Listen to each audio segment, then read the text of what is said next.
أهلا بكم إلى نشرة العاشرة من تلفزيون دولة إريتريا، نسهلها كالعادة بأهم وأبرز العناوين. إريتريا والسعودية تعقد أول جلسة مجلس وزاري مشتركة. إصابة 115 مواطن بفيروس كورونا اليوم.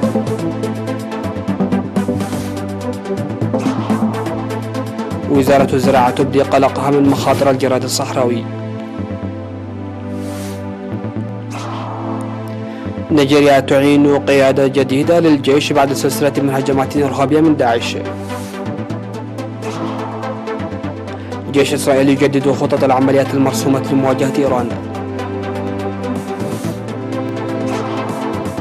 وروسيا وأمريكا تمددان معاهدة نيو ستارت ومحادثة بين بوتين وبايدن.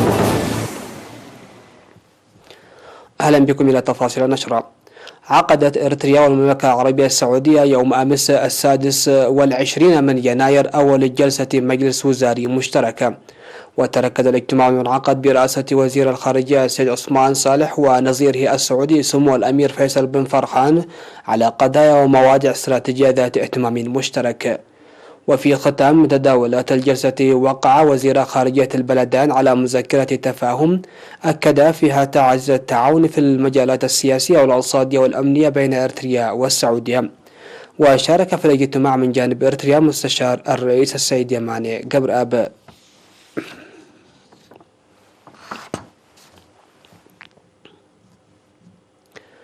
أعلنت وزارة الصحة أن الفحوصات المخبرية التي أجريت اليوم 27 من يناير في مراكز العزل وعصام الصوبال المرضى في أقاليم الجنوبي وعنسب والأوسط أظهرت إصابة 115 مواطن بفيروس كورونا، وكان 110 إصابة من بين الإصابات قد ظهرت في مراكز العزل بالإقليم الجنوبي، منها 55 إصابة في صنعاء و17 في عد خالة و11 في مايدمة و11 أيضا في مندفرة و9 في دبارة وإصابتان في عد أيح ومثلها إصابتان في عرزة ولا سيما إصابتان في صرانة وإصابة واحدة في ملقي، وأربع إصابات في مركز العزل بمدينة كرن إقليم عنسبة وإصابة واحدة في عصام استقبال المرضى بالعاصمة أسمرة.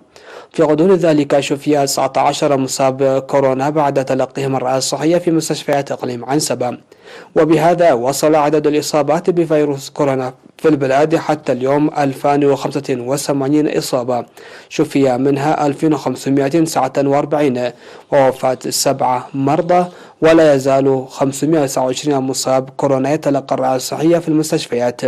وزارة الصحة 27 من يناير 2021.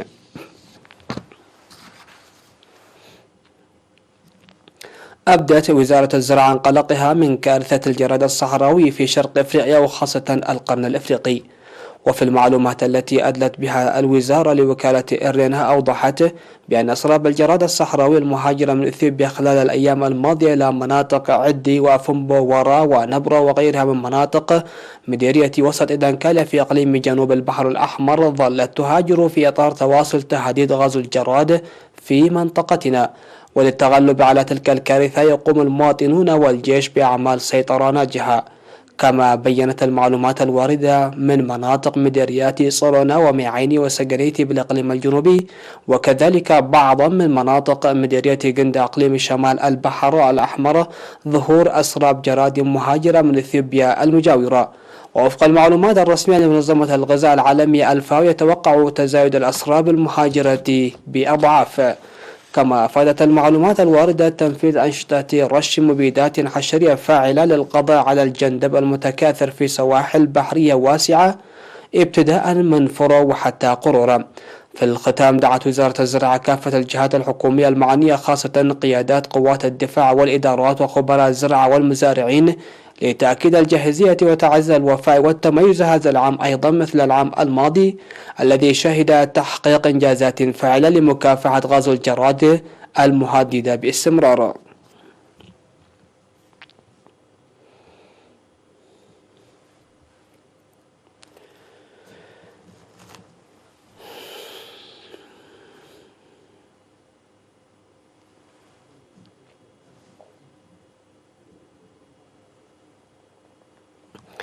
من جهة ثانية، صرح مكتب وزارة الزراعة في إقليم شمال البحر الأحمر عن الأعمال الفعالة التي قيدت العام الماضي للحد من غزو الجراد الصحراوي والجندب المتكاثر داخل البلاد. وأوضح الشاب آدم صالح مسؤول مكتب الزراعة في مديرية قرورة بأن الجندب يتكاثر مع الخريف البحري، وأن التحضيرات الكافية من حيث القدرات البشرية والمعدات والأدوية ساهمت في السيطرة السريعة على الجندب دون وقوع أي أضرار تذكر. وذكر بأن المديرية شهدت خلال الأسابيع الماضية انتشار واسع فوق الاعتياد للجندب من حيث الانتشار والكثرة والكثافة. ورغم كل هذا تم السيطرة عليه بتعاون خبراء الزراعيين والمزارعين دون المساس بالمزارع والمراعي، فيما تم تحديد مناطق التكاثر التي تشهد أنشطة متابعة جادة. وقد ساهمت السيمينارات التوعية المكثفة في رفع وعي المواطنين حول مكافحة الجراد، وأثمرت تحقيق إنجازات مذهلة في هذا الشأن، مشيرا إلى دعم أنشطة الرش ب6 سيارات. وقال السيد تسفيت جبرز جابهير منسق برامج المكافحة في إقليم شمال البحر الأحمر إن تكاثر الجندب في مدينة قرورة هذا العام هي التجربة الأولى من حيث الكثرة والمساحة التي غطاها، إلا أن التحضيرات المسبقة والجهود الحسيسة المبذولة ساعدت في السيطرة عليه، فيما تجرى أنشطة تمشيط في الفترة الحالية. يذكر بأن وزارة الزراعة أنشأت في مديريات قلعلو وشعب وأفعبت وقرورة نقاط تساهم في متابعة الجراد في الإقليم وتقوم بدوريات مكثفة.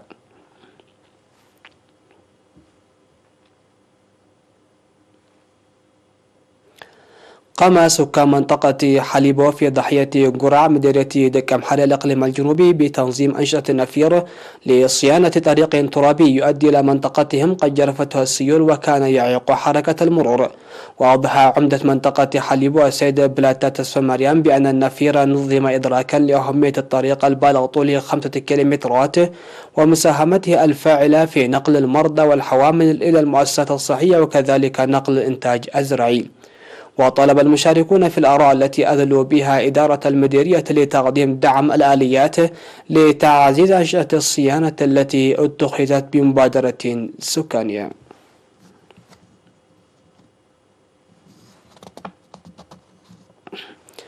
مشاهدينا، نشرتنا لا زالت مستمرة من الفضائية الإريترية، لكن بعد الفاصل فكونوا معنا.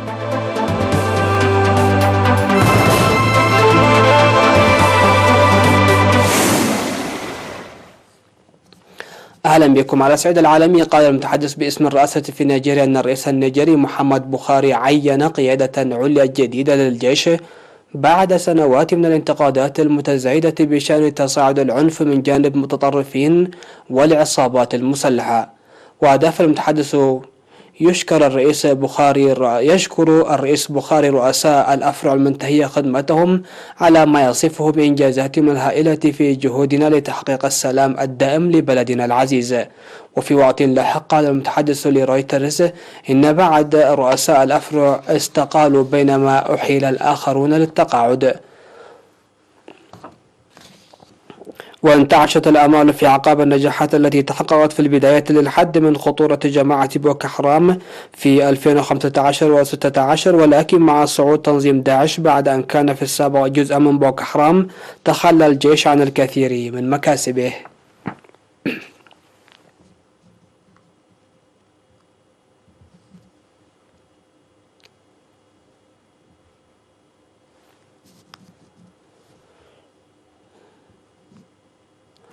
قال آفيف كوخافي رئيس الأركان الإسرائيلي: نعمل على وضع خطط وسيناريوهات للتعامل مع محاولات إيران تطوير قنبلة نووية وفقا لمصادر إعلامية. وأضاف رئيس أركان الجيش الإسرائيلي: أعددنا خططا لهجوم محتمل على إيران بهدف إحباط محاولاتها للاقتراب من قنبلة نووية. وقال رئيس أركان الجيش الإسرائيلي أن جيش بلاده يجدد خطط العمليات المرسومة لمواجهة إيران، وإن عودة الولايات المتحدة للاتفاق النووي الإيراني المبرم في 2015 ستكون خطوة خاطئة. وبدا أن تلك التصريحات هي رسالة للرئيس الأمريكي جو بايدن وفادها أن يتوخى الحذر في أي تواصل دبلوماسي مع إيران. وصدور مثل تلك التصريحات عن رئيس أركان الجيش الإسرائيلي بشأن صنع سياسة أمريكية أمر نادر، ومن المرجح أنها تمت بعد موافقة من الحكومة الإسرائيلية.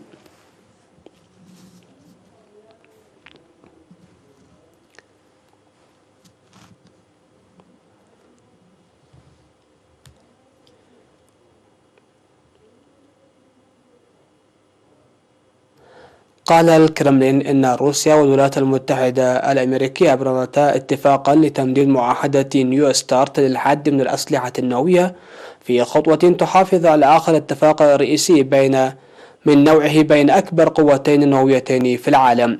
ولم يؤكد البيت الأبيض إعلان الكرملين، لكنه قال أن الرئيس الأمريكي جو بايدن والروسي فلاديمير بوتين ناقشا المسألة هاتفيا واتفقا على أن تعمل فرقهما بسرعة لإتمام عملية التمديد بحلول 5 من فبراير موعد انقضاء أجل المعاهدة.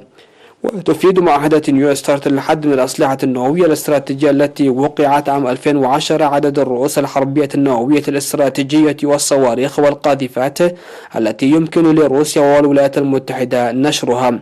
وفشلت موسكو وواشنطن في الاتفاق على التمديد في عهد الرئيس الأمريكي السابق دونالد ترامب الذي أرادت إدارته إرفاق شروط بالتجديد، وهو ما رفضته موسكو. وقال الكرملين أن الزعيمين عبرا عن رضائهما إزاء تبادل وثائق دبلوماسية بين البلدين في وقت سابق، مؤكدا أنه سيتم تمديد الاتفاق.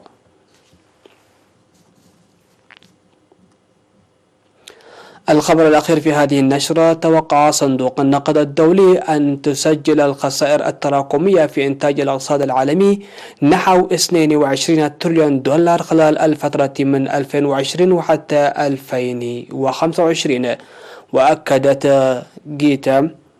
وأكدت جيتا غوبيناث كبيرة خبراء الاقتصاد في صندوق النقد الدولي أن التفاؤل بأن اللقاحات الجديدة ستضع حدا للوباء بجانب استئناف عجلة النشاط الاقتصادي، إضافة إلى برامج تحفيز في اقتصادات كبيرة متوقعة أن يسجل نمو الاقتصاد العالمي هذا العام 5.5%.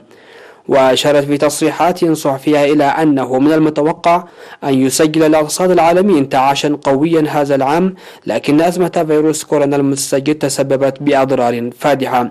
وكان صندوق النقد الدولي أكد في تقرير نشر مؤخرا على موقعه الإلكتروني الرسمي أن النمو الاقتصادي في الاقتصادات الأساسية المؤثرة على النظام مثل اقتصادات الولايات المتحدة والاتحاد الأوروبي يعد محركا أساسيا للنشاط الاقتصادي في بقية العالم.